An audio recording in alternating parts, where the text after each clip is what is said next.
why I won't let you go tonight. I'll give you reasons to hold on tight, other than the cold, cold, cold we're starting new. The story will unfold, oh, oh, before too long. Let's make our history both out of love. Oh, that explains the mysteries I can't get enough of. We'll arrange the pages from beginning to end, and then know that last line is never written, it's never written, it's never written.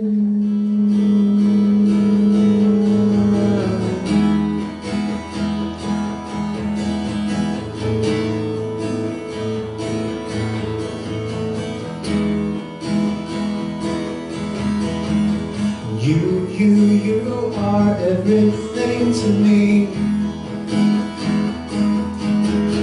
and any barter would go unsuccessfully. When I hear it in the way you speak my name, I see it every day, day and day. You feel the same. Let's make a storybook out of love. Oh, that explains the mysteries I can't get enough of. We'll arrange the pages from beginning to end,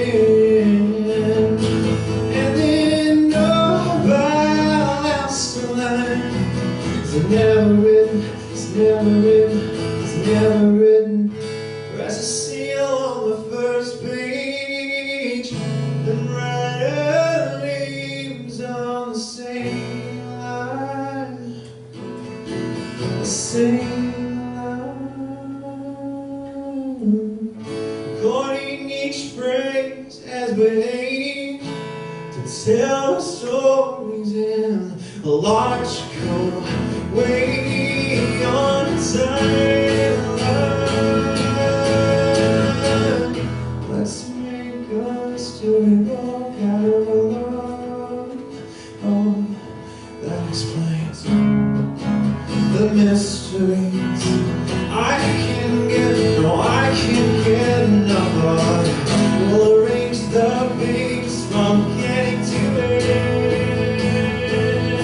and then know that last line is never written, it's never written, it's never written.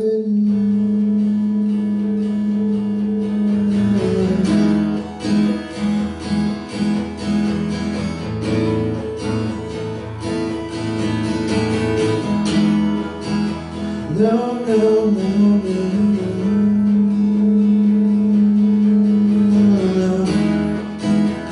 no, no, no, no.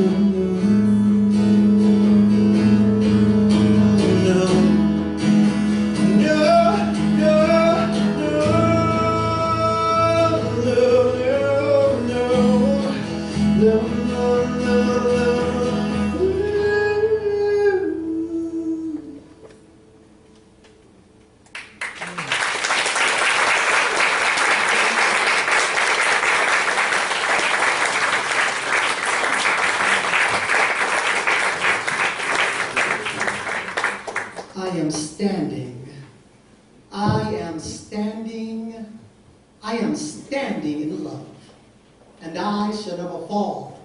And oh yes, I can stand tall and say that this concept of falling in love is mere fallacy. It doesn't exist to me, for how can one fall into something that's all around? Kind of like falling into oxygen, lights, or sound. It's very profound when we recognize for it we are inherently found. So I stand tall in this midst of absorbing it all, knowing that it all flows through me, as me, giving special direction to my wisdom and my creativity. So I use these gifts to express love. So why don't you let me love you, sister?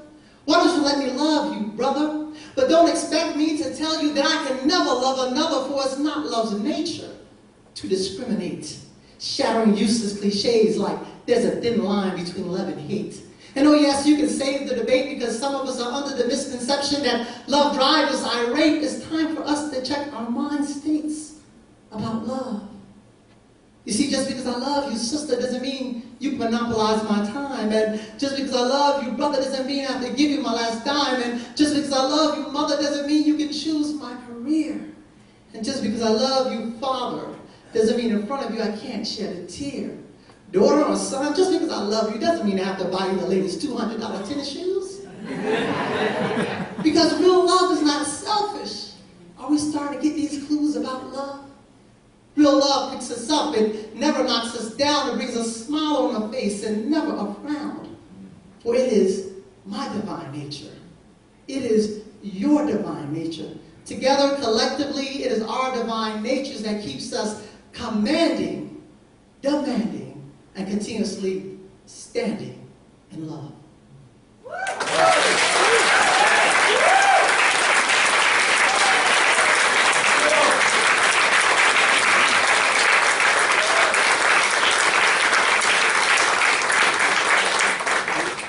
Excellent.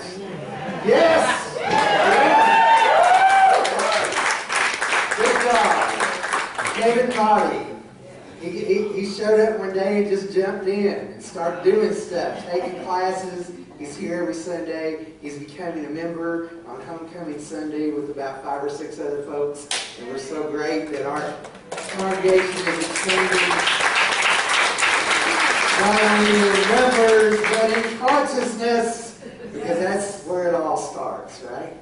And then we heard, where'd he go? Jeremiah. Wait to the probably. Okay. Otherwise engaged. Jeremiah Clark, who told us that I want to write a history book of love that explains the mysteries I can't get enough of. Is that juicy? Yeah. Don't we have something going on down here?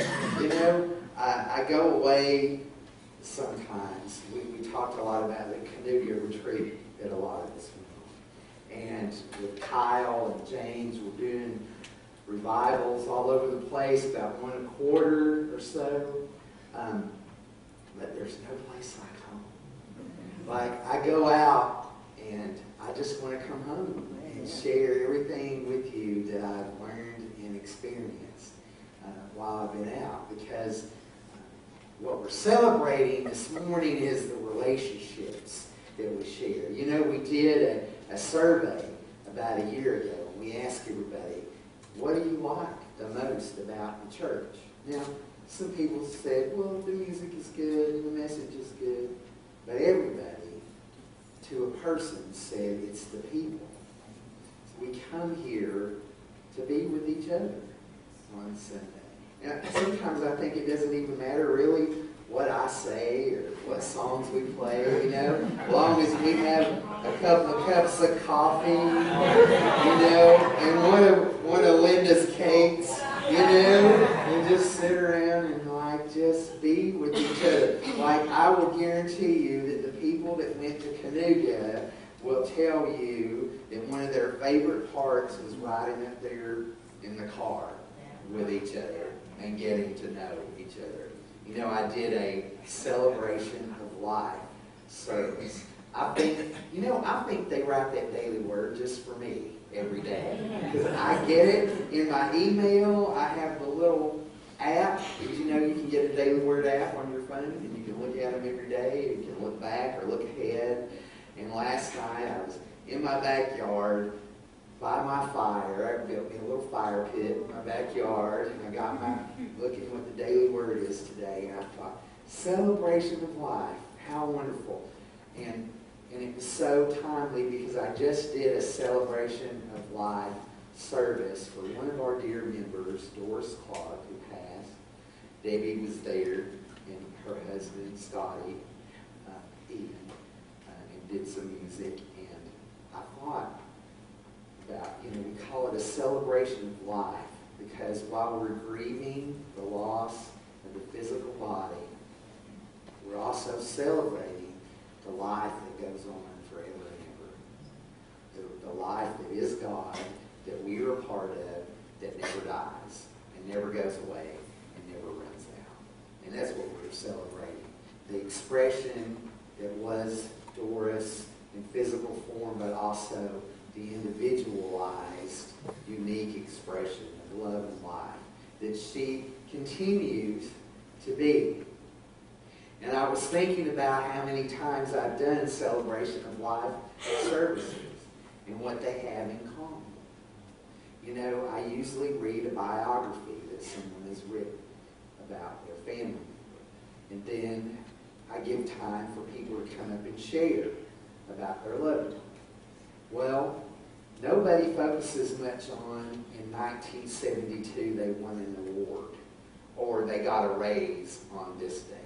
What they're sharing in the biographies are, well, she was preceded by her parents. She was one of 5 siblings. She had this many children. She's survived by her nieces and nephews. And when people come up to share, what they share is, remember that time at Christmas when you laughed so hard and you blew milk out of your nose and everybody was like, or remember when we went on that vacation and you fell in the lake and nobody would go in after you and we all laughed, That's the kind of stuff that people remember. And it's all about relationships. It's all about celebrating the relationships in our lives. And so, when I'm sitting by my fire last night, I had just come from dinner with Jeremiah and Kyle. Jeremiah called me last week and said, I'm coming in on the Greyhound. Will you pick me up? I'll be up in at 5. Kyle called me and said, he's been at Unity Village all week. He said, will you pick me up at 7? I'm flying in at 7. And I thought, now how cool is this? That God has worked it out so I can go and get Jeremiah and go to get Kyle at the airport, and we can be in relationship. And we talked about spirituality, and we talked about music, which is kind of the same thing. We talked about how Hillary's put on a little weight. But I wasn't supposed to tell that part. I also want to mention that Kyle is 6 classes shy of having the 25 classes required to make application to be a licensed Unity teacher.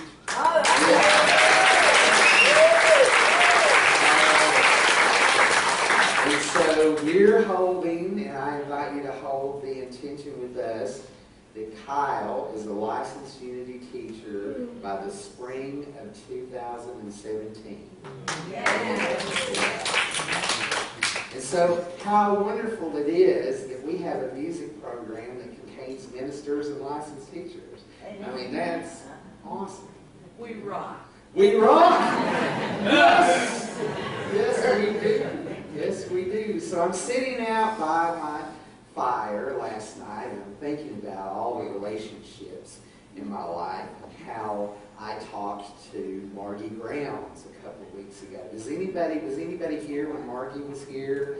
She was the minister here, what, about 20 years ago? Was it that? 15 maybe? Yeah. She's retired now, and she lives out in the Southwest. And she just reached out to me on the phone one day, called, said, I was just wanting to know how things were going. I'm going to see Reverend Arlene. Y'all remember Arlene? I'm going to see her at a conference in a couple of weeks. I'd love to give her a good report on what's going on at your church. So she asked me, what's happening? And I said, well, my relationship with the board is really great. We have a wonderful board. My relationship with the staff is incredible. We have a great staff here. My relationship with our licensed teachers, with the congregation, is outstanding. We've got classes that are full. We have new people becoming new members all the time. My personal life is great relationships, great friends. And she says, well, enjoy being in heaven. Yeah, wow. So I thought about that a little bit. I thought, okay, when she asked me how I'm doing, what was I talking about? Relationships. All the relationships in my life. When we die, we're not going to get in our car and drive to heaven. It doesn't matter what kind of clothes you have in your closet. But the one thing that's lasting and enduring is the relationships that we have with other people. That's what makes life so rich. Why are we going to work and doing that job to make money so that we can spend time and money with the people that we love? Yes? Celebration of relationships. And that's what we do when we come here on Sunday morning. We're celebrating that God so loved the world that He gave us you. Beloved sons and daughters of God. To show us the Christ. To show us the love. Sitting by my fire, I'm looking at it and I'm thinking about what it takes to make a fire. Like, you can't just go and throw a bunch of wood on it and try to light it. You got to start small and build it up. If you light a little bit and throw stuff on it, you're just going to get a bunch of smoke. But you got to start small and build up, and you can't smother it. You can't put the sticks too close together. It's got to have space in order to burn. But if there's too much space, then it won't burn at all. And how relationships are like. Think about what you do when you sit by a fire. You tend the fire. So I have to tend my relationships if I want them to work. I have to nurture them. I have to pay attention. It seems like the people that are closest to me in my life are the ones that get the short end of the stick most days because I take them for granted. Oh, that's just Kyle. Oh, that's Becky. I see her every day. But in reality, those are the most precious gifts that I have in my life. The people that are still here, that haven't left. No matter what I've done, they're still hanging around. God bless them. Showing me the Christ, bringing me a gift every single day. So my prayer has been the last few weeks to be present to the heaven that I'm living in. Sometimes it seems like I have to have a problem or a drama before I want to go to God. Because I've done everything I can do. And now, somebody help me out here. I don't know what's going on. Right? I want to be in the space where I'm saying, God, thank you. Thank you. Thank you, thank you. Because, now, here's something. I believe this. This makes sense to me. Before there was anything, there was just God.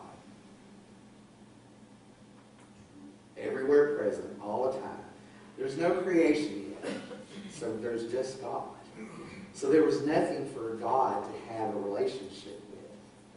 So He created us, or it created us. She created us. I like to use all those different words. And I'm not saying it to make it like a thing, because God is really beyond gender.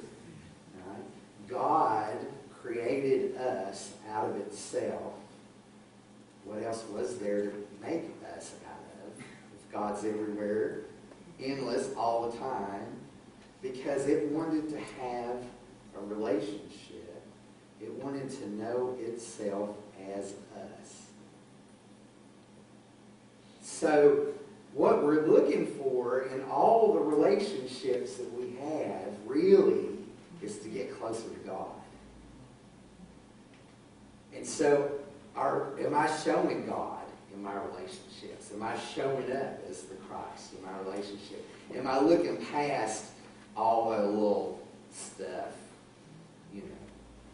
to see the Christ in people in my life? Am I celebrating the relationship and I'm concentrating on being in heaven? You don't have to wait till you die to go to heaven. You do it right here, right now, by celebrating what's right in front of you, right here all the time, the Christ. You are God's beloved sons and daughters in whom God is well pleased. Get that. If you grew up like I did in the Protestant church, you could probably say this verse with me. John 3:16.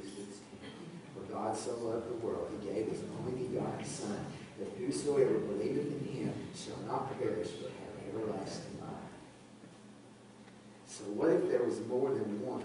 What if when it talks about sons and daughters of God, it's talking about the Son of God? That's all of us here. And not just us in the room, everybody on the planet. God so loved the world that He gave us you, that the world would not perish.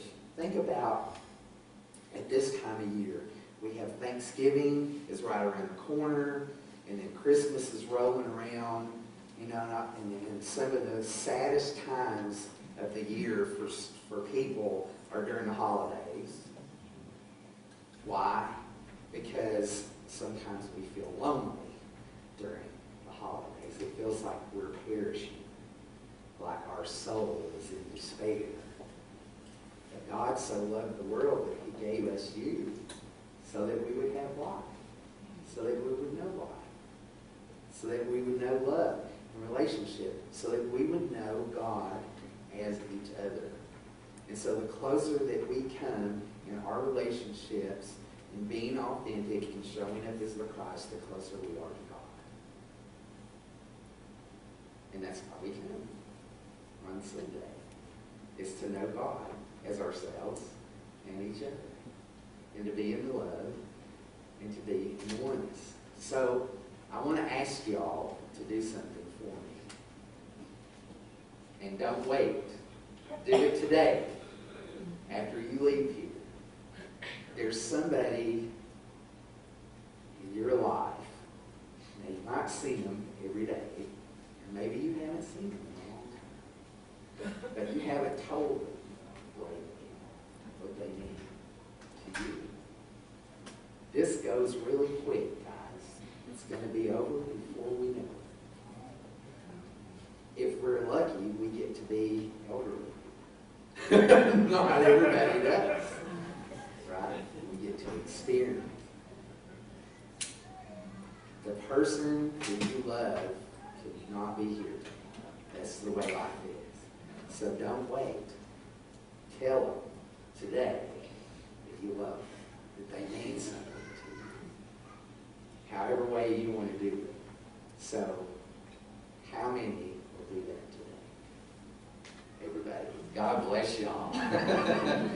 I love you so much. Thank you. Thank you. Thank you. Would y'all like to hear another song from Jeremiah? Come on, Jeremiah.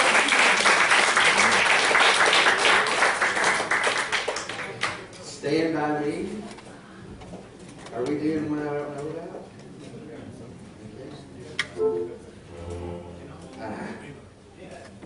I'm going to learn this keyboard, how to work this one of these days. Let's have a prayer before we go into the song. Just a prayer of thanksgiving for all the beautiful people that are showing up for us every day, bringing us God, bringing us life, bringing us love. I am so grateful for the people in my life. I am so grateful for the relationships. Lord, let me honor and cherish these relationships. Let me be aware in every moment of the gifts that you are bringing me through the people in my life. We bless this congregation. We know that as we go out from here today, that we will carry this message of love and oneness with us out into the world. And so it is. Amen. Amen.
All right, we have 5 basic principles